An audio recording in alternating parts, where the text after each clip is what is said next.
So let's talk about the Islamification of a nation.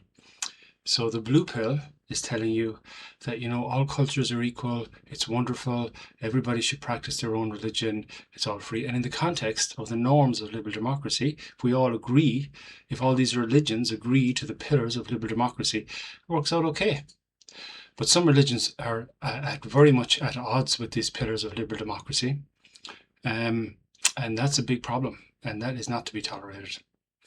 So let's just talk about, so that's the difference. Some religions are completely compatible with liberal democracy and the freedoms therein and the rights therein and the norms therein, and some are not. And that's the essence of the difference. But let's talk about Islamification of nations. Is it a good thing? Because if we have open borders and the numbers are there, and this is a drive in Islam to do this, for the majority of people in Islam believe in this, this is the direction they go. It's a really bad thing. Look at any nation that has been Islamified, that has become Islamic. It's terrible. To Jordan Peterson said they're just simply totalitarian shitholes. It's an awful thing, Islamification of a nation. It's beautiful, liberal democracies, flourishing, peaceful, high trust, wonderful, developed. And we're going to say, no, let's just allow this to happen. Because if you don't stop it, it will happen, And there's a certain portion, and we will talk about Islam, the version of Islam that is compatible with liberal democracies, but the vast majority of it is coming from third world, other foreign countries that are not liberal democracies, and their version of Islam is basically tyranny. It is basically, they've got a reason that they believe God said this is how it should be. Few people should rule over the many for whatever they want. It's just tyranny, the rule of the few over the many. And if you look at those countries, they just perform as tyranny does, poverty, backwardness, terror, just awful countries. And that's when compared to liberal democracies. It's just that you don't want a liberal democracy to be Islamified. And it has happened. Watch those countries that went from progressing in a positive direction towards freedom, and Islamification occurred and they became overruled. They were just ruled over by a small group of people that are going to decide, because apparently God said that they should be doing it, and they should interpret how some book was written, and just madness. And look at the outcomes. Look empirically. Is that what you want for your community and your children? And it's just a vile thing, and it is just totally incompatible with the norms of liberal democracy, which bring us peace and happiness and prosperity and help us grow and develop in a very positive way. So how do you prevent it? Well, the first thing is you got to move away from this multicultural nonsense of welcoming it, which is just and the horrors of open borders and mass migration. You got to say these are horrific things. These are horrific ideologies that damage life. You got to wake up and throw that blue pill away. Take the red pill. See it for what it is. So then how do you stop it? Well, you know what? Here's the truth. If we wake up and believe in liberal democracy and understand its pillars and say, empirically liberal democracy is the best country in the world to live in and they're the future and that all countries should become liberal democracies, and we are a strong liberal democracy and believe in it, then the pillars of liberal democracy necessarily conflict with Islam.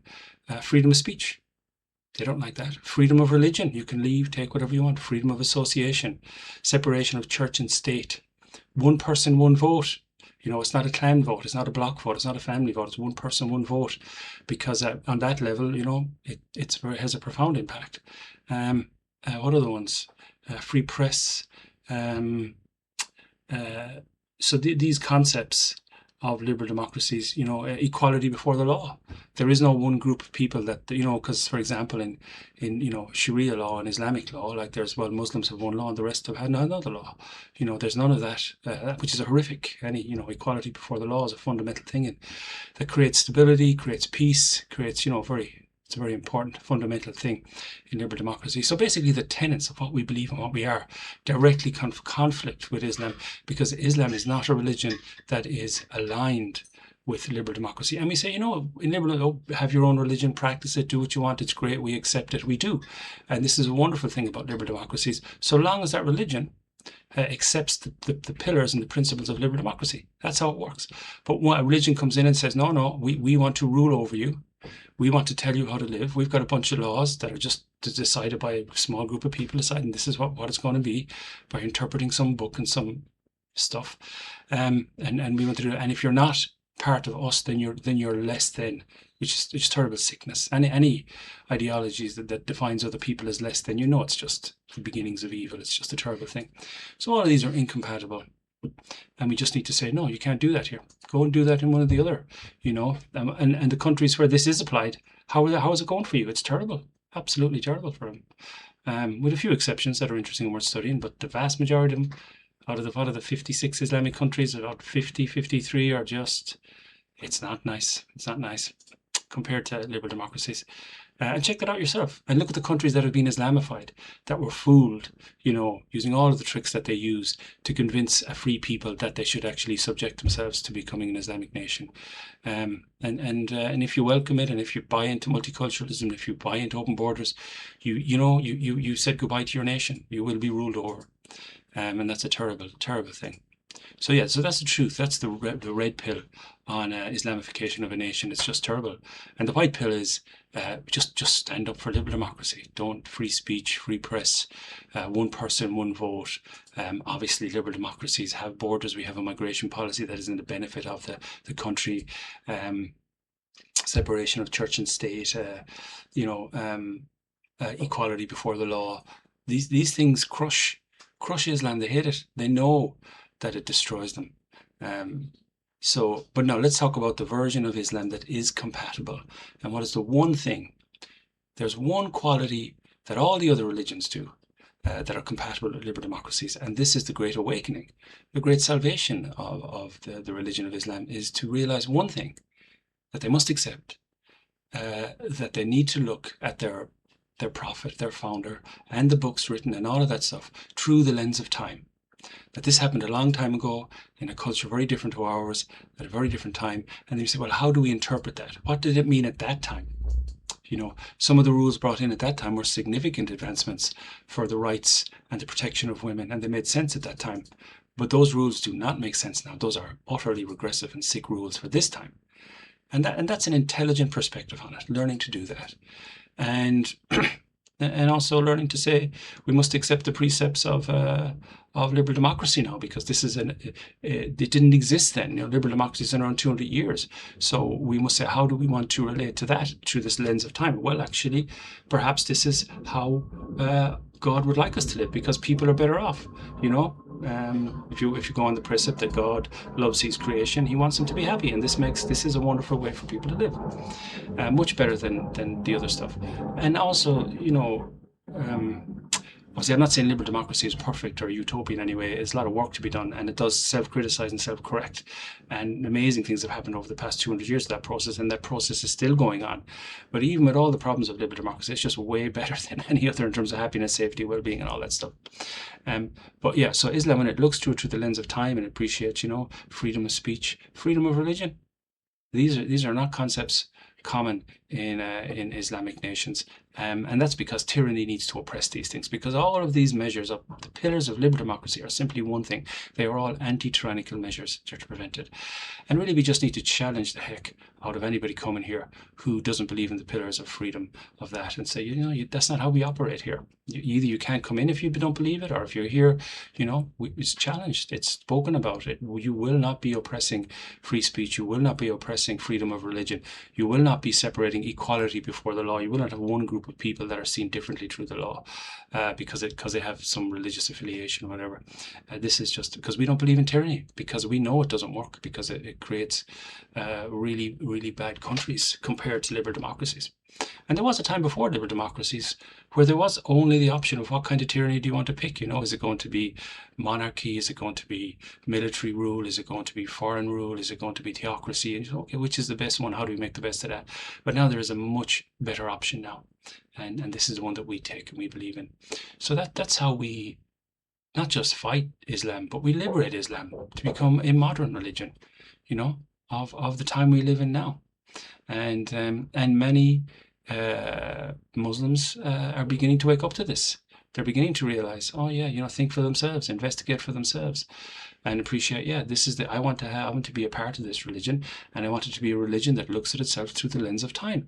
And I realized that happened 1400 years ago. What did it mean at that time? What lessons are learned from that? How do we apply that to now? And have that discussion, and then it's free. and that's cool. And of course, I always like to say that, look, I'm criticizing an ideology here. I'm not any individual Muslim. I'm sure they're as good and as nice and as troubled and sometimes as bad as any other person. So it's not about individuals. It's about this ideology. As a matter of fact, my strong belief is that the vast majority of people are altruistic and want to live altruistic lives. There's a tiny portion that don't, and they like tyranny and they're just predators, and I talk about those too. But most people, they want to live good, meaningful lives, and they want others to have the opportunity to live good, meaningful lives as well. That's 93% of the population, I'd say, pretty strongly in that portion. And if you think of a normal distribution, the middle is very strong on it, very altruistic, and there's a few people then are just exceptionally altruistic. That's my understanding of human nature. That's what I see play out all the time. So I would say, and they say the same thing applies for any religion. That's the normal distribution of altruism in it. So, but it is about an ideology that is just totally incompatible with, as it currently stands, with liberal democracy. And the beauty of it, as we challenge it, it could grow into something suitable. And there's only one thing they have to do, is to look at their books and look at their development and look at their founder through the lens of time. Say, this happened at a certain time in a certain culture. What did it mean then? What was the relevancy of that? How do we understand that and apply it to the day? We have the discussion. Whereas what makes it sick is this idea that it was set for all time. That no matter how much culture changes, no matter how much technology, no matter how the world changes, these rules are forever. There's nothing beyond it, nothing can be better, and it's just, you must be, which is really just an excuse for tyranny, because these rules are forever. It's actually the rules that, as we are explaining them to you, as we, the few that are ruling over you, explain them to you, it's just tyranny. It's just another trap of tyranny. So basically, the Islamification of a nation is just the ruin of a nation. It is the fall of a nation into tyranny, like any form of tyranny. I don't care what you call communism, dictatorship, foreign rule. It's just the rule of the few over the many. It's vile. The outcomes are terrible. We can look at the outcomes. We can look at these countries and see, and is that what you want to know? So how do you fight it? You absolutely make sure nobody. These pillars of liberal democracy that keep us free from tyranny, they stand. And if you can't withstand them, it means you've got a problem. If you have a problem with free speech, if you have a problem with freedom of religion, if you have a problem with the separation of church and state, then you just don't belong here. Because we don't do that, because we are better. We are a far superior. Liberal democracy is the best political system ever, and it plays out empirically. So we just need to understand, don't open borders, multiculturalism, it's over. You have surrendered your nation. You've surrendered to tyranny. Either theocracy or some kind of foreign rule or whatever. These are absolutely sick ideologies. And we just got to wake up. We got to take the red pill, however difficult it is, wake up to the reality of these things, wake up to what it actually is. And then we got to take the white pill. And there's two white pills here. One is just, hey, hold on to the tenets are there. Liberal democracy is defined. And we have work to do to develop it, that's for another video. But what it is better than anything else. Hold on to those pillars. Protect it. Protect your borders. Protect citizenship, the cornerstone of liberal democracy. Because they're coming from nations, countries that they don't understand what citizenship is. They don't believe I'm a citizen, you're a citizen, we're both citizens of this country, let's work. They don't understand that. No, I'm in my clan, you're in your clan, I'm in my religion, you're in your religion. They do not understand citizenship. I mean, you need to introduce them, educate them, explain them. And it's interesting, my experience is lots of people who come out from these countries, they know they're coming from totalitarian shitholes. They don't want that for themselves or their future. They just don't know where to turn. And what they need to see from us, what they respect, is strength. And they need us simply to tell them, you're in the best country in the world, here's how this works, you're a citizen, I'm a citizen, we are together in this, protecting this great nation. And they like that strength. It appeals to them. Because when you're coming from really troubled countries, there's either strength or there's been ruled over and death and destruction. So strength comes first to them, not kindness and acceptance. And we need to show them the strength of what we are and what we believe in. And, our forefathers died for this. We need to be able to just live for it and embrace it and fight for it every day, in every culturally, politically, educationally, and so on. So it's very important that we wake up, we take the red pill. And it's very important we understand the white pill, which I explained one there. And the other white pill, of course, is the beautiful thing that there's an opportunity here for Islam to change across the world, for it to have a great awakening, a great enlightenment, and simply say, you know what, we need to look at these events and these books and these teachings and his life through the lens of time. What did it mean in the context of that time, in that culture? And we can understand it. And what does it mean now? How do we apply those similar ideas now? Because they might look very different, We might think about that. And maybe actually liberal democracy is a great thing because it's great for people and the creator likes his creation. Maybe back in that day, some of those rules made sense to protect women and to give them greater rights. Maybe it was a great step forward. But those rules now are great. They're just ridiculous. They're great. They're oppressive. We've gone way beyond that. And so on in so many different ways. And we also appreciate that religions get corrupted over time. There's the origin of the religion, which we may consider, if you wish, to consider as somehow pure. But obviously forces come along that deeply corrupt it, and that's why you need to reevaluate that. Where did it go wrong? Where is it right? How do we, and who are these people that are telling us they have the supreme perspective on it? It's just, so those are two white pills. And obviously the red pill on it all. And obviously we need to just throw that blue pill away, or we will be throwing away our nation and welcoming in Islamification, or if we're so weak in our liberal democracy, either communism will come in, or the global communist state of Europe, or some form of world tyranny. I mean, if you don't protect it, there's many forces coming to take it from us. So hopefully you took something from this. As again, I have nothing against any individual. I thoroughly believe that the vast majority of people, are actually very altruistic and good and want to live good, meaningful lives in others. I'm here criticizing their ideologies, perspectives on life, and critiquing them and looking into them and examining them and exploring them and open to discussion. You might see it differently. You might explain it to me differently. That is the beauty of liberal. That's what we do. We go through these ideas. We talk it out. We have robust debate. And then we go and have a cup of tea, or we go and have a pint afterwards, and we talk about soccer. That's the beauty of liberal democracy. Our ideologies can clash. Doesn't mean as human beings we're not like on the same place, trying to protect and build a nation that we love, and our families and our communities and so on, just because ideologies clash. But that's how we learn, and that's how we test them to make sure they're good. And the beautiful thing about people is that we can always upgrade our software, our way of thinking, our perspectives in the world.